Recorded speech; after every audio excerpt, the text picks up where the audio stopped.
예, 오늘은 29회 공인중개사 부동산학 개론 31번 문제부터 풀어보도록 하겠습니다. 자, 31번 우리나라 부동산 투자 회사 리츠에 대한 설명 중 틀린 건 묻고 있네요. 먼저 우리가 부동산 금융을 부채금융, 지분금융 이렇게 나눈다 그랬고, 우리가 지분금융 알고 있죠. 지분금융의 조리신 공간, 조리신이 사는 공간, 여기서 이제 리가 리츠에 해당하는 거고, 이제 간이 간접투자 펀드 의미하는 거죠. 리츠는 리츠 회사에 투자자들이 이제 투자를 하는, 그래서 주식을 보유하게 되는 이런 형태를 의미하는 거고, 이 회사는 이제 그 돈을 모아서 여러 부동산, A 부동산, B 부동산, C 부동산 이렇게 여러 부동산에 투자를 하는 이런 형태의 금융이 되는 거고, 펀드 같은 경우는 이제 여러 사람들이 하나의 금융 상품에 이제 금융 상품 이제 돈을 투자를 해서 이제 이 지분을 가지게 되는 거죠. 그러면은 이 펀드의 자금을 이용해서 이제 하나의 부동산에 투자를 해서 이제 수익을 배분하는 이런 형태가 펀드가 되는 거고, 어떤 회사에 투자를 해서 이 리츠 회사에 투자를 하는 거죠. 주식을 보유를 해서 이제 배당을 받는 형태가 이제 리츠라고 하는, 약간의 좀 차이가 있는 거 우리가 먼저 구별하면 되고, 리츠와 펀드 모두 금융에 이제 분류해서 지분금융에 해당한다라는 내용 우리가 알고 있고요. 이제 이러한 리츠는 자기 관리 리츠, 실체를 가진 회사의 형태를 띠는, 진짜 임직원도 있고 이제 사무실도 있고 이런 실체를 가진 회사인 자기관리 리츠, 이제 이 임직원들이 이제 전문 인력들이 직접 이 자산을 운용하면서 투자를 하는 이런 회사 자기관리 리츠. 반면에 실체가 없는 회사, 명목상 회사의 형태로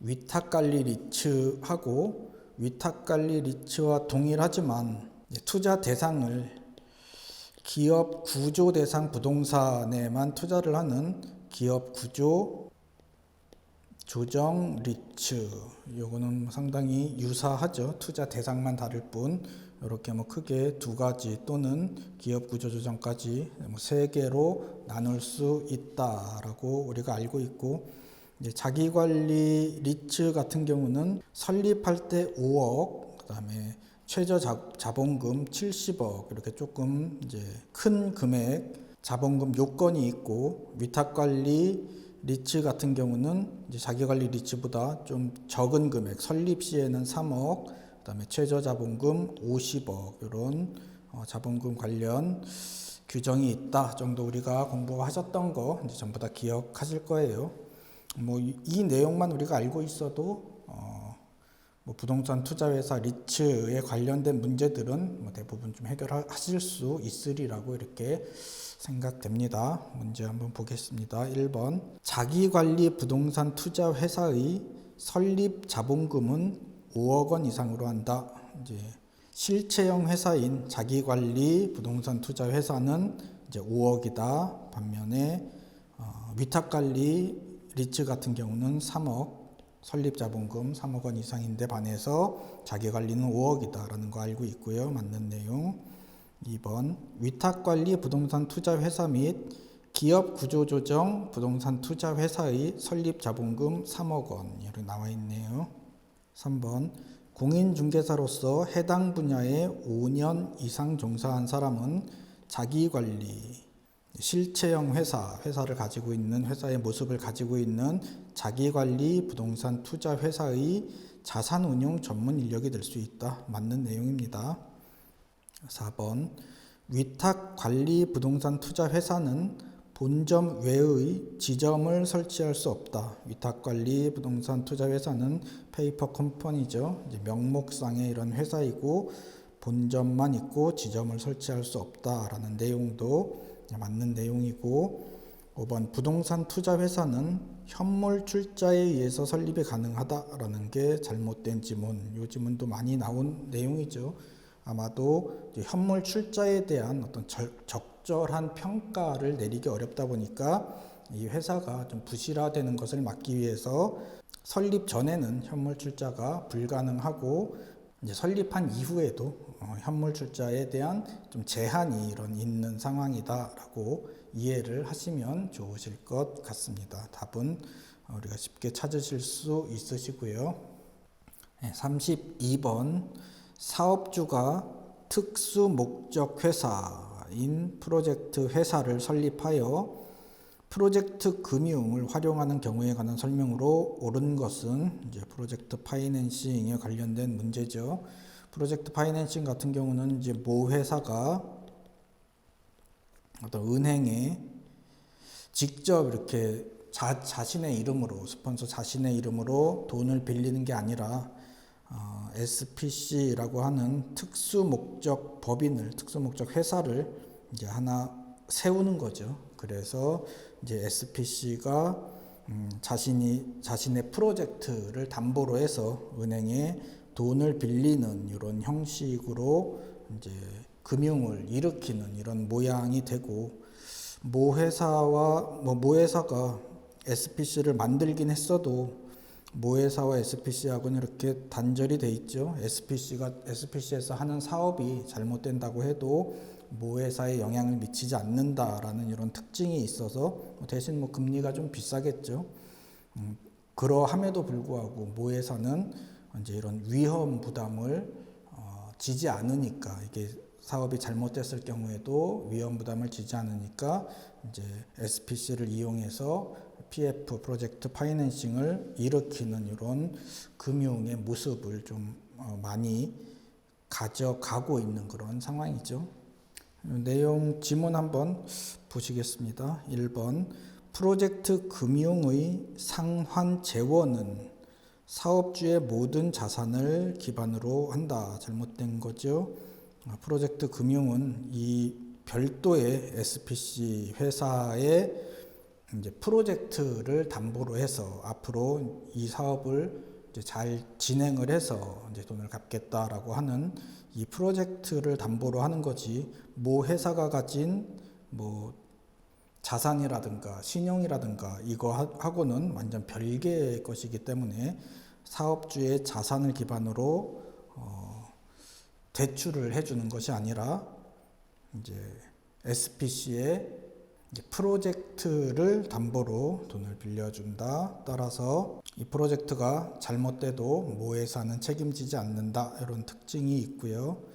2번 사업주의 재무상태표에 해당 부채가 표시되지 않죠. 이거하고 이제 별개의 이런 프로젝트이기 때문에 해당 부채가 표시되지 않는 이것을 이제 부외 금융이라고 하는데, 모 회사 입장에서는 자신의 이름으로 이렇게 돈을 빌려갖고 아주 거대한 프로젝트를 진행을 한다라고 하면 이제 부채 비율이 높아져서 재무 건전성에 어떤 의심을 받는 이런 상황이 발생할 수 있는데 반해서 이제 별도의 회사에서 이제 대출을 일으키는 거니까 이제 모 회사하고는 이제 전혀 상관이 없어지는 이런 사업이 되는 거죠.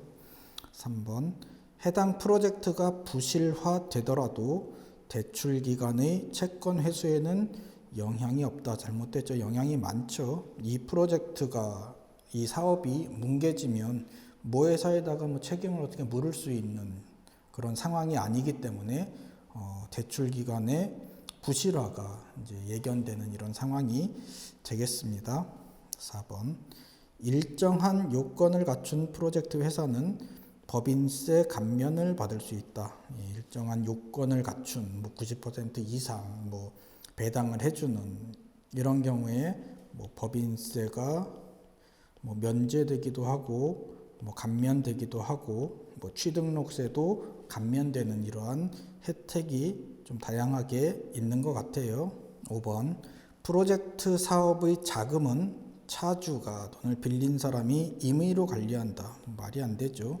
이 SPC 같은 경우는 이 프로젝트를 담보로 해서 아무 재산적 담보 없이 이제 프로젝트 이 사업의 가능성만 믿고 은행에서는 돈을 빌려주는데 뭐 흥청망청 쓰면 이게 좀 은행의 부실화로 바로 연결될 수 있는 상황이다 보니까 대부분 이제 에스크로우 계정을 두고 위탁관리 회사에서 이제 위탁을 하는 이런 형식으로 관리되는 게 보통이다. 이렇게 뭐 보시면 되겠습니다. 33번 다음 자금 조달 방법 중 지분 금융에 해당하는 것은 이건 뭐 그냥 주는 문제죠. 우리가 부채 금융하고 지분 금융하고 이렇게 구분을 하고 지분 금융에는 이제 조인트 벤처, 리츠, 신디케이트, 공모에 의한 투자, 간접 투자 펀드 이렇게 조리신 공간 5개만 알아두고 나머지는 부채 금융이다. 이렇게 이해하기로 했죠. 이해라기보다는 이렇게 외우기로 했죠. 이제 부채 금융 같은 경우는 그야말로 돈을 빌린 거고 우리가 이제 다시 그걸 갚아야 되는 그런 상황이 되는 것에 반해서 지분 금융은 이제 투자를 받았다. 위험을 부담하면서 이제 투자를 받은 이런 차이가 있다라고 이해를 하시면 되겠습니다. 문제에서는 지분 금융 묻고 있고 이거 중에서 부동산 투자회사 리츠가 있네요. 이건 뭐 그냥 서비스로 주는 문제라고 우리가 받아들일 수 있겠죠. 나머지 것들은 이제 부채 금융에 해당하는 내용 되겠습니다.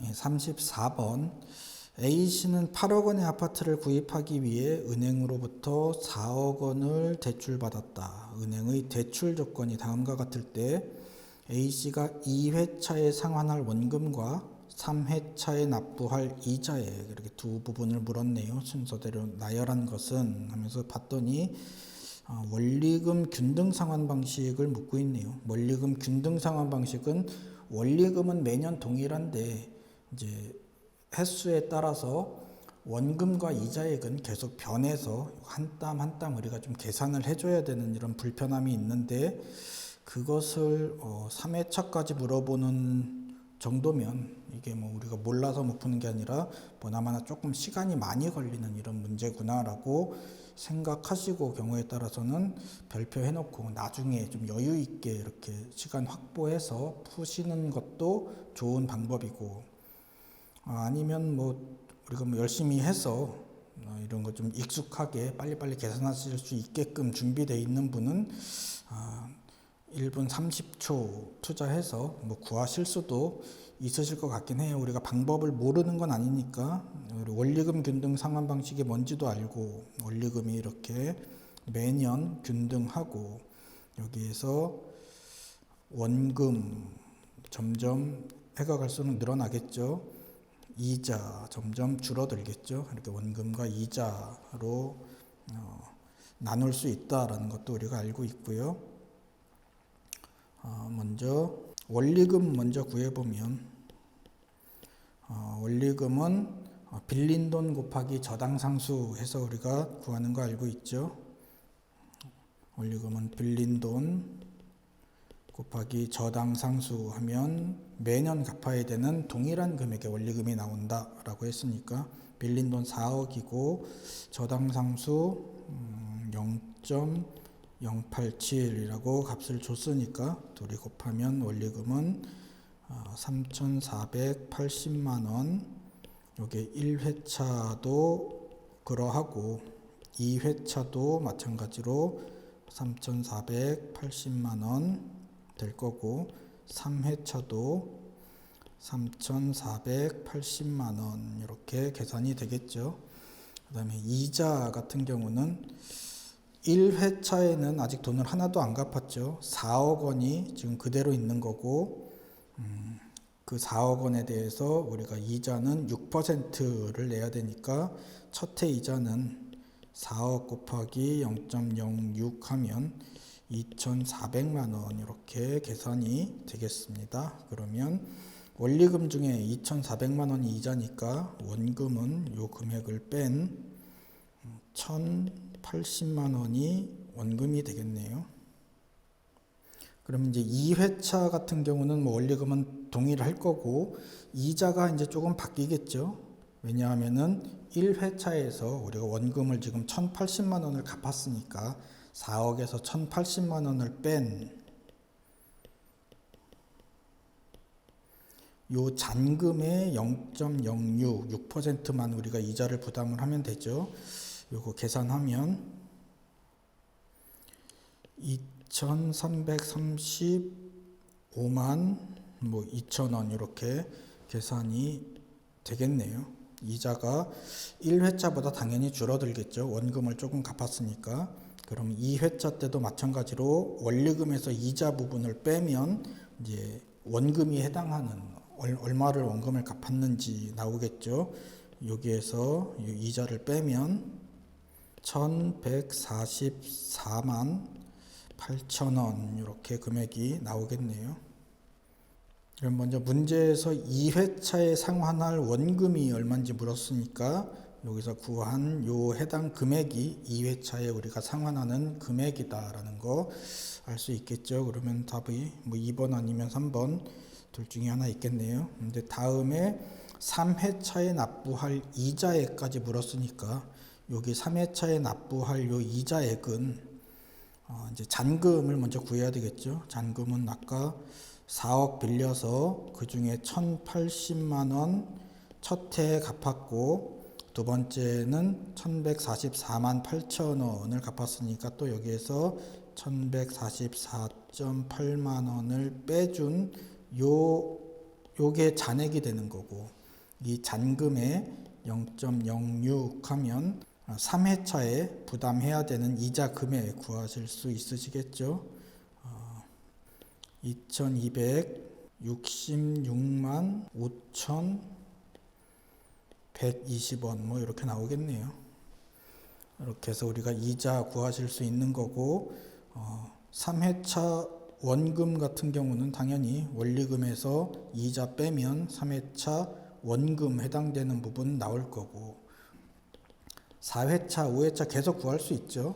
4회차 같은 경우는 원리금은 동일할 거고 이자는 이제 잔금 4억에서 첫 해 원금 갚은 거 빼고 둘째 해 원금 갚은 거 빼고 셋째 해 원금 같은 거 뺀 금액에 0.06 하면 4회차에 이자가 나올 거고 4회차의 원금 해당액은 원리금에서 이 이자를 뺀 금액이 원금이 될 것이다 라는 것도 알고 있고 답은 2번 35번 감정평가에 관한 규칙상 용어의 정의로 틀린 건 묻고 있네요. 감정평가에 관한 규칙에서 정하고 있는 용어 우리가 몇 번만 읽어보면 이거 주관식 시험이 아니니까 우리가 대충 어느 부분이 틀렸는지 우리가 쉽게 확인할 수 있는 그런 문제라고 할 수 있겠습니다. 꼬고 이렇게 할 만한 게 없는 내용이죠. 자, 먼저 1번 원가법이란 대상물건의 제조달 원가에 감가 수정을 하여 대상물건의 가액을 산정하는 감정평가 방법을 말한다. 그대로죠. 2번 수익환원법이란 대상물건이 장래 산출할 것으로 기대되는 순수익이나 미래의 현금 흐름을 환원하거나 할인하여 대상물건의 가액을 산정하는 감정평가 방법을 말한다. 이것도 하나도 안 바꾸고 그대로 했네요. 3번 가치 형성 요인이란 대상물건의 경제적 가치에 영향을 미치는 일반, 지역, 개별 요인 등을 말한다. 이것도 그대로 했고요. 4번 거래 사례 비교법이란 대상물건과 가치 형성 요인이 같거나 비슷한 물건의 거래 사례와 비교해서 대상물건의 현황에 맞게 사정 보정, 시점 수정, 가치 형성 요인 비교, 지역, 개별, 면적 이런 비교를 해서 대상물건의 가액을 산정하는 감정평가 방법을 말한다. 이것도 맞는 내용. 가액 대신 임료 이렇게 좀 바꾸고 싶은 그런 욕심이 있었지만 잘 참고 지금 정확하게 전부 다 맞는 내용으로 되어 있죠. 5번 인근 지역이란 감정평가의 대상이 된 부동산이 속한 지역 맞네요. 부동산의 이용이 동질적이고 가치 형성 요인 중 개별 요인을 공유하는 지역을 말한다. 이게 잘못됐네요. 우리가 지역 분석할 때 먼저 대상 부동산이 이렇게 속해 있는 요 지역을 분석하는 것, 요 지역을 이제 인근 지역이라고 하고, 대상 부동산이 속한 이 인근 지역과 유사한 성격을 가지는 지역을 유사 지역, 이 둘을 포함하는 이제 조금 더 광역적인 이런 지역을 동일 수급권이라고 한다. 유사 지역에서 이제 거래 사례를 구하면 지역 요인 비교가 필요하지만 인근 지역은 지역 요인을 공유하는 지역이므로 지역 요인 비교가 필요가 없겠죠. 동일한 지역 요인이 동일한 곳에 사례가 있다라고 하면 이제 당연히 지역 요인 비교를 할 필요가 없겠어요. 인근 지역은 대상이 속한 지역까지는 맞는데 지역 요인을 공유하는 지역을 말한다. 이거 잘못됐죠. 이렇게 우리가 규칙사항의 용어 중에서 이제 한 부분씩 또는 원가법이랑 수익환원법이랑 내용 바꿔가면서 이렇게 내는데, 그 부분 우리가 익숙하게만 익혀두시면 이렇게 좀 잘못된 부분, 좀 눈에 거슬리는 부분 생길 거니까 그걸 답으로 선택하면 되겠습니다. 36번 문제 대충 봐도 비교 방식의 계산 문제가 나왔네. 비교 방식의 계산 문제는 우리가 좀 쉽게 맞출 수 있는 그런 문제죠. 감정평가의 대상이 되는 부동산과 거래 사례 부동산의 개별 요인 항목별 비교 내용이 다음과 같은 경우 상승식으로 산정한 개별 요인 비교치, 개별 요인만 묻고 있네요. 결과값은 소수점 넷째 자리에서 반올림한다. 소수점 넷째 자리에서 반올림한다는 것은 점 하나, 둘, 세 개까지는 표시를 하고 네 번째 자리에서 반올림을 한다는 거죠. 이 자리의 숫자를 보고 값을 보고 0에서 4까지 나온다라고 하면 버리면 되는 거고, 5에서 9까지 나온다라고 하면 앞에 자리를 올려주는 거죠. 이게 반올림이라는 것 우리가 알고 있고, 그러면은 소수점 뒤에 세 자리까지 표시된다라는 것 알고 있으면 되겠습니다. 그 다음에 이제 상승식 같은 경우는 서로 곱해주는 방식을 말하고, 총화식 그러면 서로 더해주는 방식이다. 이렇게 우리가 먼저 이해를 하고 계시면 되고, 좀 구체적인 값으로 한번 볼까요? 먼저 개별 요인 비교치를 하나의 값이 아닌 사례보다 대상이 몇 퍼센트 우세하다, 개별 요인은 전체적으로 몇 퍼센트 우세하다, 열세하다, 이렇게 하나의 값으로 주는 게 아니라 개별 요인을 여러 항목으로 나눠 놓은 상태에서 개별 요인은 몇으로 해야 되는지를 묻고 있는 거죠. 먼저 가로 상태를 보니까 대상 부동산이 5% 우세하대요. 그러면 가로 같은 경우는 사례가 100이고 대상은 5% 우세하니까 105가 되겠죠. 그리고 두 번째 건 고객의 유동성과의 적합성에서 대상 부동산이 3% 이번엔 열세하대요. 사례가 100이라면 3% 열세하면 97이 되겠어요. 3% 열세하면 이제 97이라는 값이 될 거고, 그 다음에 형상 같은 경우는 사례도 100, 대상도 100 동일하대요. 형상 고저 같은 경우는. 그다음에 행정상 규제 같은 경우는 대상 부동산이 4% 우세하다. 사례가 100이라면 대상 부동산은 104가 된다. 이 말이죠. 자, 여기서 지금 개별 요인 조건을 지금 4개로 이렇게 나눠 갖고 각각 값이 지금 주어져 있는 상태인데, 이제 총화식하고 상승식을 우리가 구별을 해야 되겠죠. 먼저 총화식은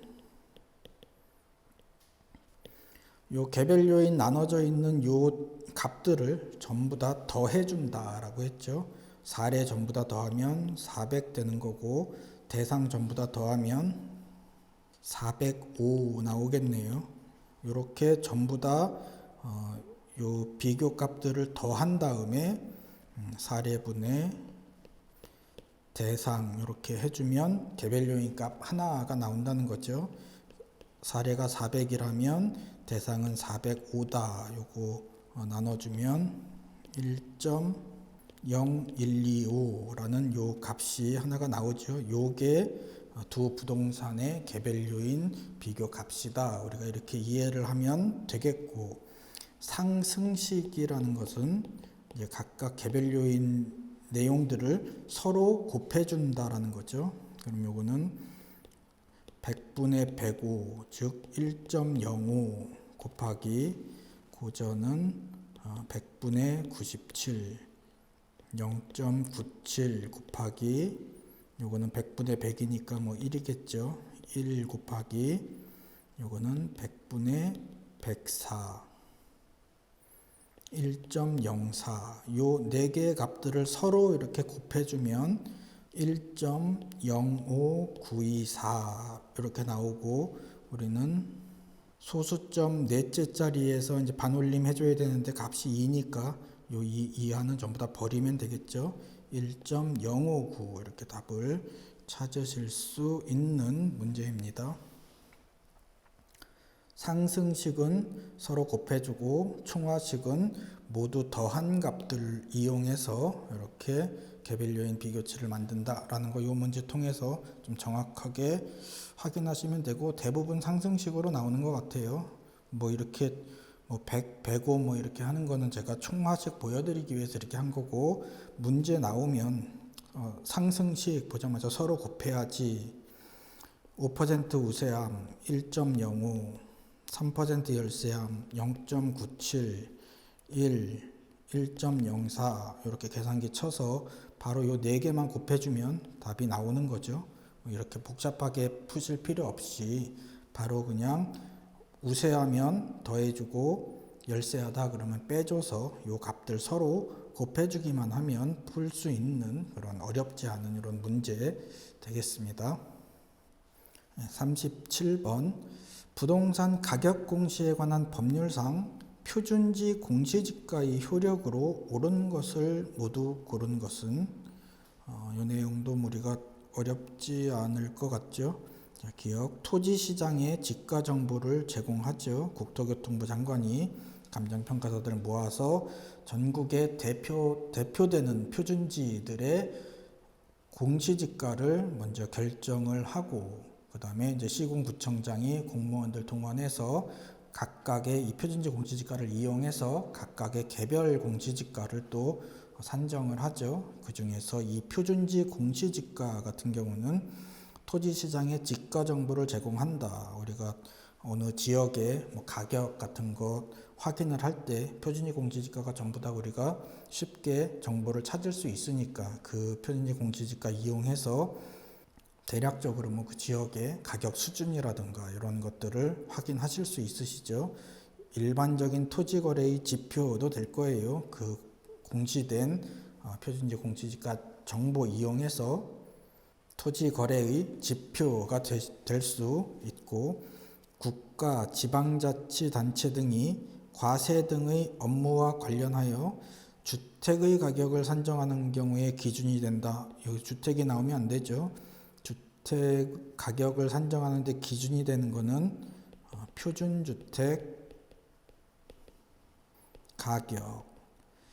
토지도 표준지 공시지가, 개별 공시지가 있듯이 이제 주택 같은 경우도 표준주택, 개별주택 이렇게 나뉘죠. 주택 가격을 산정하는 경우에 기준이 되는 것은 당연히 표준주택 가격이고, 표준지 공시지가는 과세 등의 업무와 관련하여 지가, 토지의 가격을 산정하는 경우에 기준이 된다라고 해야 맞는 내용 되겠어요. 이것은 잘못됐네요. 리을.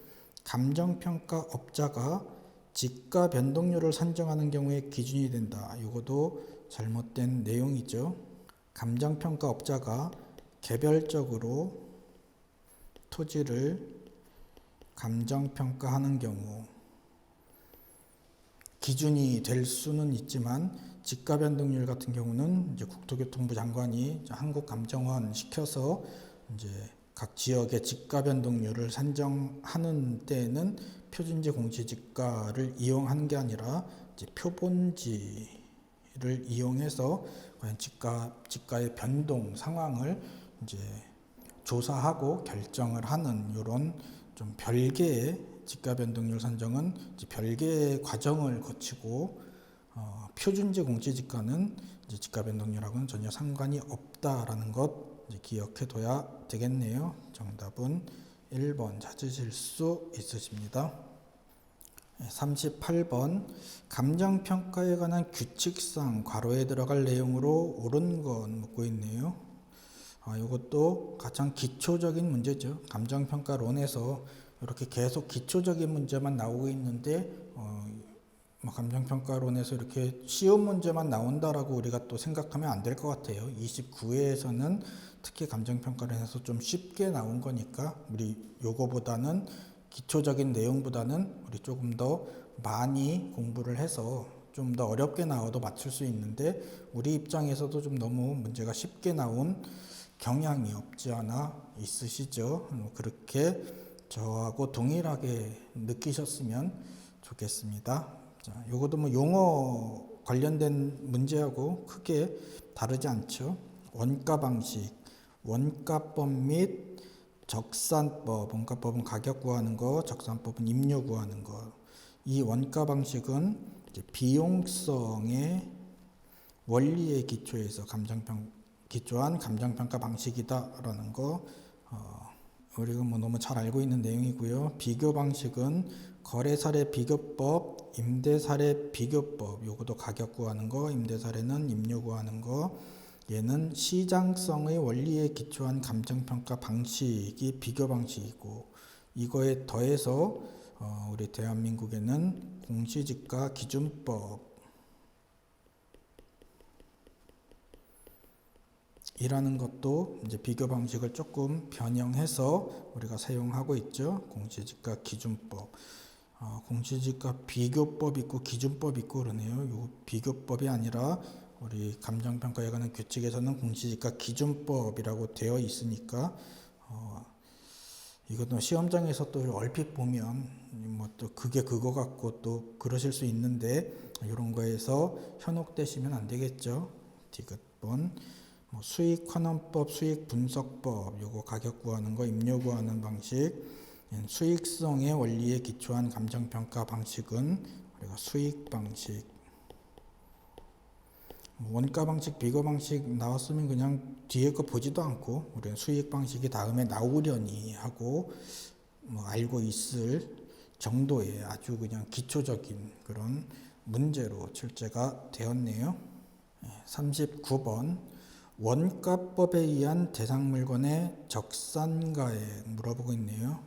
원가법에 의한 적산 가격 물어보면 우리는 순서를 알고 있죠. 처음에 제조달 원가 먼저 구해야지. 그 다음에 여기서 내가 감가 누계액 구해서 빼줘야지. 그러면 적산 가격 내가 구할 수 있어 라는 순서가 당연히 머릿속에 있을 거고 이 중에서 제조달 원가 어떻게 구하는지 감가 누계액 어떤 방식으로 구하는지 뭐 여러 가지 케이스가 있는데 그 중에서 어떤 식으로 나왔는지 이렇게 보시면 되겠죠. 이건 뭐 하나하나 이렇게 읽는다기보다는 우리가 필요한 자료들을 이 자료 중에서 우리가 빼와서 이제 채워 넣는 방식으로 보시면 될 것 같아요. 우선 사용 승인 시점에 신축 공사비가 3억 원이고 공사비는 매년 전년 대비 5%씩 상승했다. 그리고 사용 승인 시점과 지금의 시점을 보니까 2년 지났네요. N은 2년 지난 거고 그러면 우리가 제조달 원가 구하는 거 어렵지 않네요. 3억 원 곱하기 1.05씩 두 번 제곱만큼 상승을 했다라는 거죠. 예전에 3억 원이 2년 전에 3억 원이었는데 지금은 첫째 년도에 5% 오르고 두 번째 년도에 그거에 또 5% 올랐으니까 1.05에 제곱해주면 3억 3,075만 원 뭐 이렇게 계산기울이 두드리면 바로 계산하실 수 있죠. 자, 그럼 제조달원가 우리가 구했고, 그다음에 감가누계 구하는 방법 정액법이라고 알려줬고, 전체 경제적 연수 50년. 잔존가치 있나 봐야죠. 잔존가치 없다고 하네요. 매년 감가상각액 제조달원가에서 잔존가치 빼고 요거 곱하기 n분의 1 하면 정액법에 의한 매년 감가액이 되는 거고, 여기에다가 곱하기 경과년수 몇 년 지났는지 곱해주면 이게 매년 동일한 금액으로 감가되는 거니까 거기에다가 경과년수 곱해주면 감가누계액 되는 거죠. 이거 알고 있죠? 그럼 제조달원가 요 금액 쓰면 되고, 잔존가치 없다고 했으니까 안 빼줘도 되고, 만약에 잔존가치 얼마다 이렇게 나와 있으면 또는 몇 퍼센트다 이렇게 나와 있으면 요것도 고려해 줘야 되겠지만, 지금은 없다라고 문제에서 제시하고 있으니까 제조달원가 그대로 써주고, N 전체 경제적 내용연수 50년 요거 50으로 나누고 거기에다가 경과년수 2년 경과됐죠. 2 이렇게 곱해주면 감가누계액 2년 동안 감가된 이 합을 우리가 구할 수 있다. 그러면 제조달원가 구했고 감가누계액 구했으니까 제조달원가에서 감가누계액 빼주면 적산가격 구할 수 있죠. 뭐 풀이 이용해서 감가누계액은 뭐 1,323만 원 뭐 계산기로 우리 하면 되죠. 그 다음에 적산가격은 3억 3천 얼마에서 요거 빼주면 답은 4번 이렇게 구할 수 있는, 아주 요것도 원가법에 의한 적산가격도 뭐 많이 안 꼬우고 최대한 심플하게 단순하게 나왔죠. 이 정도는 우리가 쉽게, 그것도 시간 세이브 해가면서 시간 남겨가면서 풀 수 있을 정도의 수준의 문제니까 이런 건 빨리 풀고 민법 풀러 가야 되겠어요. 40번 다음 자료를 활용하여 거래 사례 비교법으로 산정한 대상 토지의 감정평가액은 묻고 있네요. 거래 사례 비교법 계산 문제네요. 거래 사례 비교법도 우리가 거래 사례 비교법에 의한 비준 가격은 사례 곱하기 개면 이렇게 하면 비준 가격 구할 수 있다라는 것 알고 있고, 이제 각각의 값들만 적용해주면 비준 가격 바로 구할 수 있는 쉬운 문제죠. 먼저 사례 가격은 거래 사례 내역 이렇게 봤더니 거래 사례 가격이 3억 원이네요. 그럼 3억 원 곱하기 사정보정 요인은 없다라고 하니까 사정보정은 1이고 시점 수정 필요하죠. 거래 시점은 2018년 3월 1일이고 기준 시점은 2018년 9월 1일이다. 그럼 지가 변동률 자료나 뭐 주겠죠. A시 주거지역 4% 상승함. 2018년 3월 1일부터 가격 시점까지 4% 상승했다라고 했으니까 1.04 이렇게 곱해주면 요 상승된 가격이 반영된 사례 가격이 나오겠죠. 그 다음에 시점까지 했고, 다음 지역 요인. 대상 토지는 거래 사례의 인근 지역에 위치한다. 그러니까 지역 요인 비교 필요 없죠. 동일한 지역에 있으니까. 개별 요인은 거래 사례에 비해 5% 열세하다. 우리 뭐 0.95 사례분의 대상인데 사례보다 5% 열세하다 100분의 95의 값인 거고, 이것은 뭐 우리가 100분의 95 이렇게 안 해도 요 5% 열세한 것만 보고도 이제 100에서 1에서 0.05 빼준 0.95 이렇게 우리가 사실 바로 할 수 있고요. 그 다음에 상승식으로 하라고 했으니까 계속 곱해주면 되고, 이거 항상 상승식이죠. 그 다음에 면적 같은 경우는 사례는 100제곱미터인데 대상은 120이네요. 이것도 사례분의 대상, 사례 100분의 대상 120, 1.2죠. 이렇게 쭉 곱해주면 그냥 비중 가격이 나온다라는 내용. 요 정도 뭐 별 이렇게 뭐 꼬아놓은 거, 뭐 함정 같은 거 없이 이렇게 좀 평이하게 주는 문제는 뭐 이렇게 쓰고 자시고 할 것도 없고 그냥 뭐 바로 계산기 들고 그냥 쭉 치기만 하면 바로 풀리는 그런 문제라서 어렵지 않게 우리가 푸실 수 있으시리라 이렇게 생각됩니다. 이렇게 해서 이제 우리가 29회 부동산학 개론 기출문제 한번 전체적으로 봤는데요. 기출지문 위주로 출제 포인트 반복해서 공부해 주십사라는 당부 다시 한번 드리고요. 다음 시간에 다른 컨텐츠로 또 인사드리도록 하겠습니다. 수고하셨습니다.